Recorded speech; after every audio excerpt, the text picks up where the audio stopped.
Assalamualaikum warahmatullahi wabarakatuh. Perkenalkan, nama saya Muslimah Husada Akri Sukma. Di sini saya akan menemani teman-teman dalam memahami materi, menyampaikan pesan secara efektif.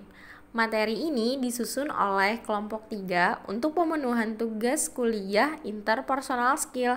Adapun rekan-rekan saya dalam menyusun materi ini ada Muna Afifah, Muhammad Dimas Harenta Maulana, Muhammad Rizky Ramadhani, Muhammad Suhaidi, Muhammad Bawazir Al-Banjari, dan Nadila Putri. Nah, dalam menyampaikan pesan secara efektif, ada yang namanya proses berlangsungnya komunikasi.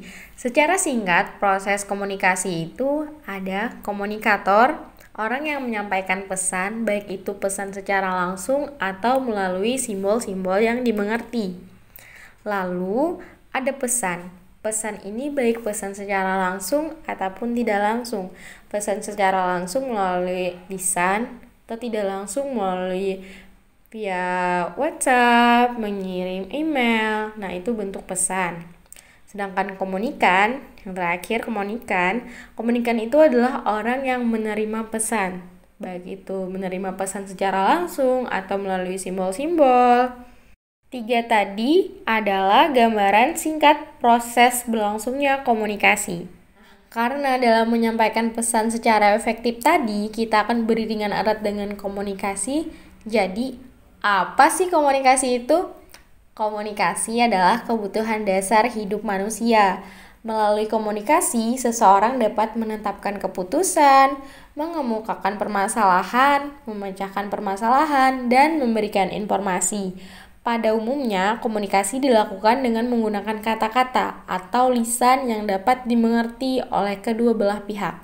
Komunikasi merupakan perwujudan dari ekspresi manusia tentang apa yang dipikirkan dan dirasakan, baik dalam bentuk verbal maupun non-verbal.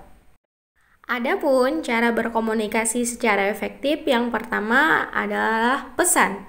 Perhatikan pesannya, bukan si pemberi pesan. Nah, setiap orang memiliki persepsinya masing-masing terhadap seseorang yang menyampaikan pesan. Jika Anda memiliki anggapan buruk terhadap seseorang yang menyampaikan pesan, Anda akan cenderung tidak memperhatikan atau tidak serius dalam mendengarkan isi pesan yang disampaikan tadi. Jadi, di sini teman-teman harus memperhatikan pesannya. Kedua, ada isi pesan. Di sini kita dituntut untuk cermat dalam memahami isi pesan. Yang ketiga, mendengarkan lalu melakukan evaluasi. Kita harus mengerti sudut pandang dari si pemberi pesan. Alasan orang tersebut menyampaikan suatu hal, tanyakan apa maksud dan tujuannya, agar kita dapat mengevaluasi sudut pandangnya. Evaluasi dapat dilakukan setelah perbincangan berakhir. Dan jangan terburu-buru dalam mengambil keputusan. Jangan langsung mengambil kesimpulan dan memutuskan suatu hal yang masih belum jelas. Yang keempat adalah berkomunikasi melalui media tulis. Tertulis bukan lisan. Ada beberapa orang yang memiliki emosional tinggi atau kurang memperhatikan atau memiliki kesulitan dalam berkomunikasi secara lisan. Maka itulah disarankan untuk berkomunikasi dengan orang seperti ini dengan mengirim memo atau surat sebelum berbicara dengan orang tersebut. Yang kelima, saling percaya dan menghormati.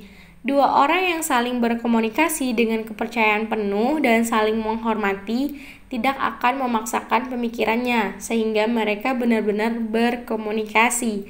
Hal ini dapat membuat perbincangan menjadi lebih interaktif, dinamis, dan efektif. Pesan yang disampaikan juga akan sepenuhnya dimengerti karena kedua belah pihak dapat bertukar ide atau bertukar informasi. Yang terakhir ada level dari komunikator. Perbedaan antara cara berbicara atasan dan bawahan dapat terlihat jelas. Dalam komunikasi, bawahan atasan sangat disarankan. Poin-poin yang disampaikannya jelas dan tepat dan selalu perhatikan komentar yang disampaikan atasan. Sebaliknya, pada komunikasi atasan dan bawahan, Anda harus menjelaskan suatu permasalahan secara rinci dan jangan lupa untuk meminta tanggapan dan ide yang sudah disampaikan. Teknik-teknik untuk meningkatkan keterampilan dalam menyampaikan pesan secara efektif. Yang pertama, membuat hal yang rumit menjadi sederhana. Saat kita menyampaikan pesan, kita harus selalu memastikan untuk membuat pesan menjadi lebih sederhana. Membuat pesan menjadi sederhana bermanfaat untuk menghindari ambiguitas dalam pesan yang akan disampaikan. Yang kedua, jadilah pendengar yang baik.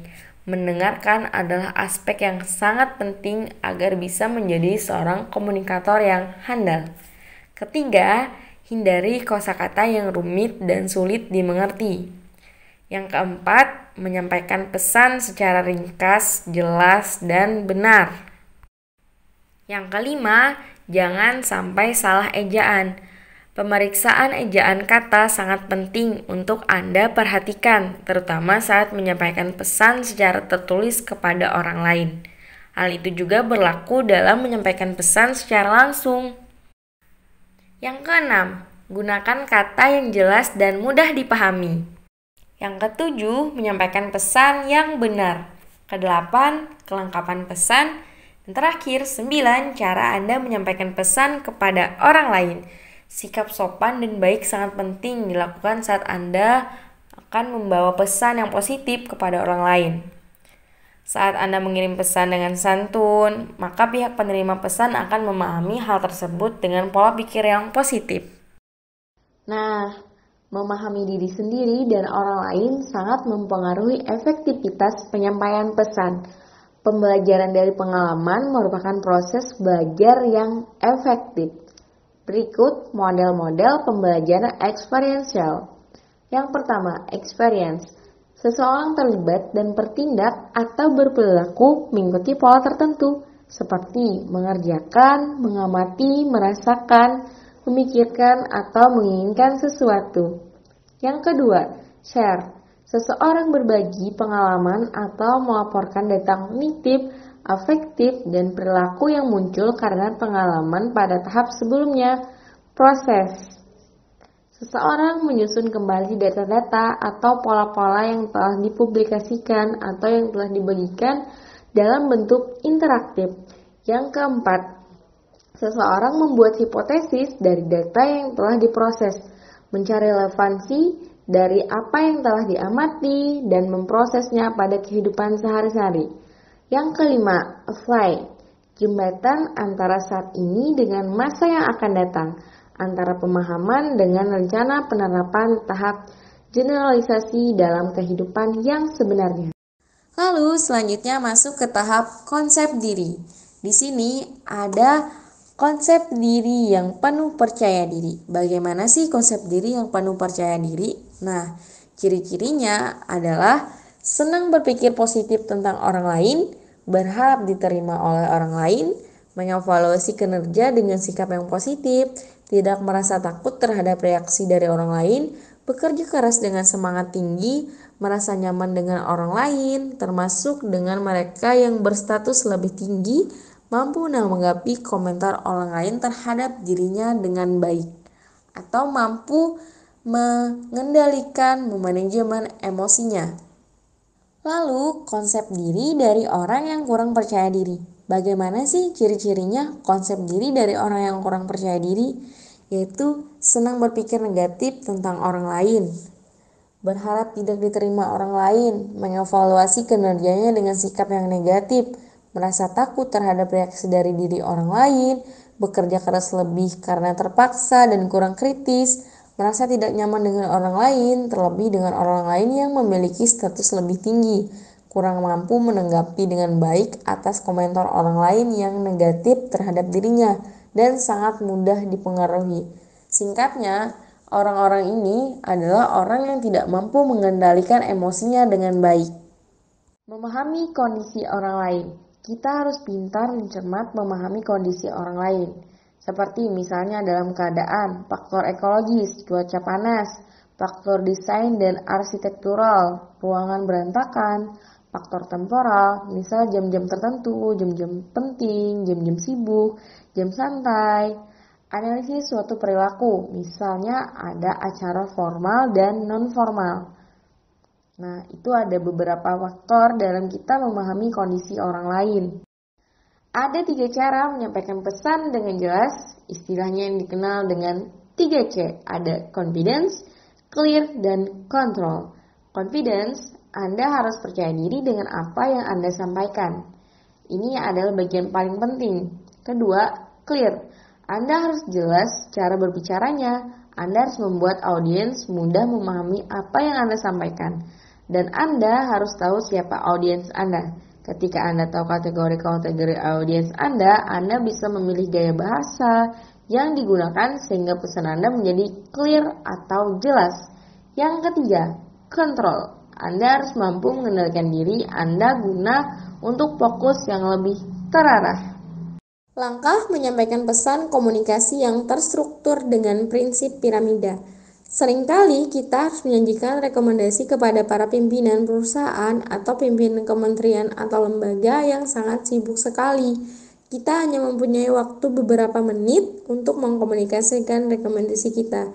Jika pimpinan tersebut tertarik untuk menggali lebih dalam, maka kita dapat menyajikan lebih banyak rincian. Nah, jadi diperlukan sekali prinsip piramida ini dalam kita berkomunikasi secara efektif. Adapun langkah dalam prinsip piramida ini yaitu mulailah dengan jawabannya terlebih dahulu. Yang kedua, sampaikan argumen pendukung. Yang ketiga, jelaskan ide-ide pendukung secara logis. Nah, 3 langkah tersebut merupakan prinsip dari piramida. Konsep bagaimana cara berkomunikasi secara terstruktur dari prinsip piramida. Berakhir sudah waktu saya menemani teman-teman memahami materi, menyampaikan pesan secara efektif. Semoga materi ini mudah dipahami. Cukup sekian dan terima kasih dan wassalamualaikum warahmatullahi wabarakatuh.